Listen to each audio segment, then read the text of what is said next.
Welcome, ladies and gentlemen, to an all-new reacting and reviewing. And today, I'm going to be checking out a direct-to-DVD movie based on one of my favourite animated comedies. The movie came out in 2009, and its name is Futurama Into the Wild Green Yonder. Now, for those who have been living under a rock over the past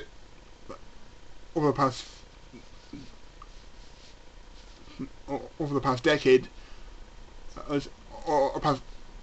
or past couple decades soon. Futurama was an animated TV series, but done by Simpsons creator Matt Groening, in which a guy from 1999 named Philip J. Fry gets frozen and ends up waking up in the year 3000. We meet up with a purple-haired Cyclops named Leela and an alcoholic robot named Bender, as well as many other characters.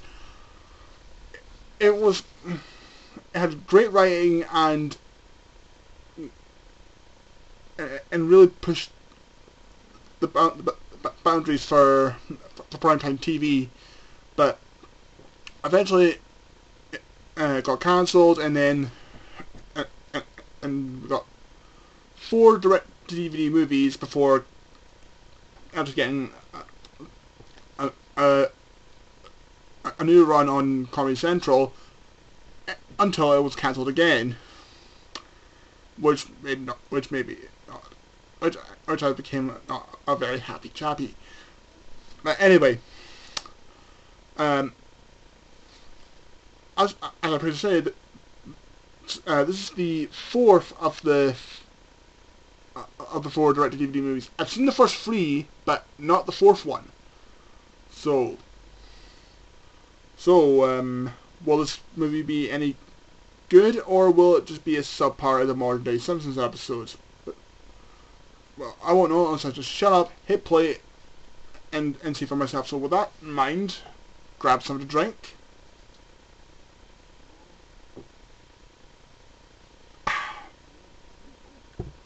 And without further ado, it's time to kick back, relax, and check out Futurama Into the Wild Green Yonder. Is that Sam McFarlane singing? Look at this! It's Sam McFarlane! Just listen! It's Sam McFarlane, the Career Family Guy! Not on Twitter or anything, but because the guy can sing.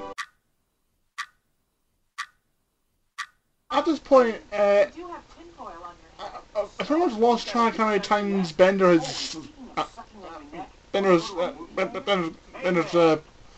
gotten involved with the robot mafia, because I mean, now he's banging the robot's wife, which that cannot end well, I can tell you that right now. Oh, and speaking of which, oh, Bender's fucked. Holy crap! They call Penn and Teller? Look at that! Pretty freaking awesome! I mean, because Penn and Teller are actually a pretty good act, but I didn't expect them to be in this. But then again, they are in Vegas, so that's to be expected. Okay, how does Zap not recognize Leela when she's wearing a mask? And seriously, what is with that? That they can't tell who a person is when they're not wearing very little masks. I mean, I've noticed that, like, say, like in Sailor Moon, where Tuxedo Mask only wears like big glasses. Yet the main character can't make heads or tails who the fuck it actually is. And the same goes for this. Yeah, I mean, I know I shouldn't complain that much, but because Zach Branigan's a total fucking moron, but still, it's not that hard to figure out.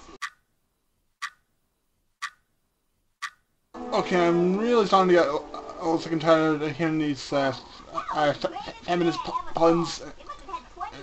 Words like women dear and a whole bunch of other ones. Then again, I'm also getting sick of these battle of sexist storylines. I mean, don't get me wrong, this movie is pretty good, but I'm really sick of seeing these battle of sexist plots. But I'll go into that once I get into the review. But it's just it's a bit bothersome, I will say. Snoop Dogg? How the fuck did they get Snoop Dogg? Or Snoop Wayne, or whatever the fuck he's called now, but I mean, couldn't they have gotten a better rapper? I mean, if we're getting a rapper to play a judge, why not get somebody, someone that's actually good? I mean, do you swear to tell the whole truth? Seriously. The truth? Why?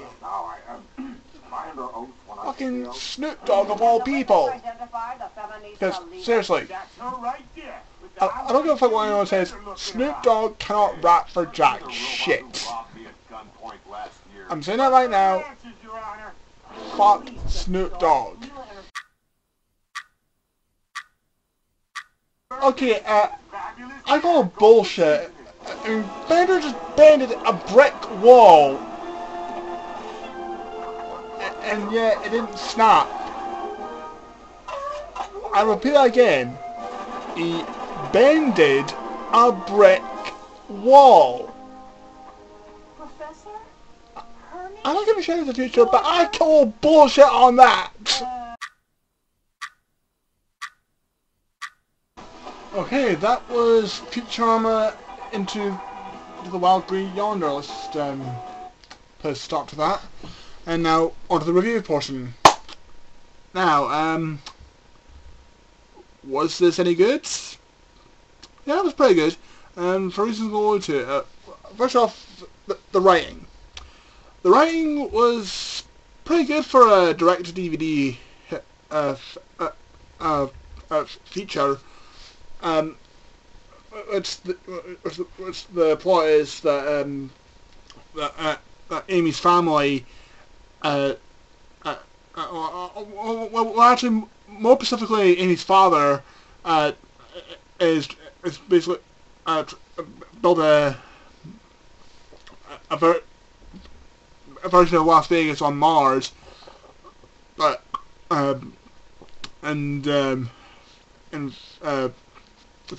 Leela joins a feminist group to try and stop try and save indigenous life forms, while at the same time Fry gains the ability to read minds and ends up stumbling across like a cult people who are the same, but are actually just insane morons. Pretty much. So yeah, the worst funny jokes, and it's basically the same as a Futurama episode, but extended to an hour and a half. So the writing's good. Acting. Well, all the original voice cast from the show are present, with Billy West voicing Fry, Professor Farnsworth, Zoe Berg, Sarah Branigan, and Amy's father, Leo. Which, for those who don't know who Billy West is, you may recognise him as the voice of Stimpy from the Ren and Stimpy show. And also got the always talented John DiMaggio voicing Bender, who nowadays you may know as the voice of Jake from Adventure Time, and as well as a few years ago as the voice of Dr. Draken in Kim Possible. You also got Phil Lamar, who's done a plethora of roles. The only one I can remember off the top of my head is that he was the voice of Jazz in Transformers Animated. And you also got Maurice Lamar, and as well as a few guest roles, like I got started. You hear a song by Seth MacFarlane. I guess appearance of Penn and Teller, and of course you know it's during the court scene later on in the film that Snoop Dogg was playing himself as the judge. So yeah, the voice cast was pretty much the same as the show with a few guest appearances. Animation. Well, being a direct-to-DVD movie, the animation is the same as the show. Basically, 2D animation with cel-shaded CG for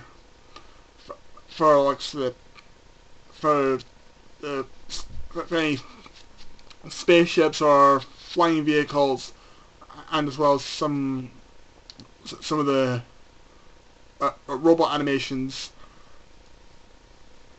So it's all pretty decent, and of course the characters are designed by Matt Groening, the creator of The Simpsons.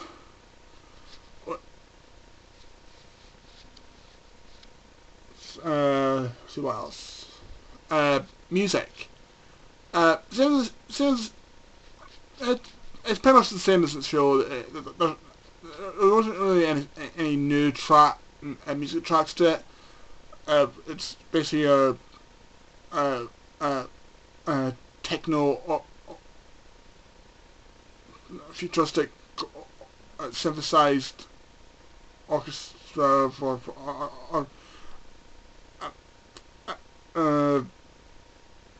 mixed genre. Let's just say mixed genre, because I can't really think of a better word. But yeah, so let's see, writing, animation, voice acting, music. I think I pretty much covered it all.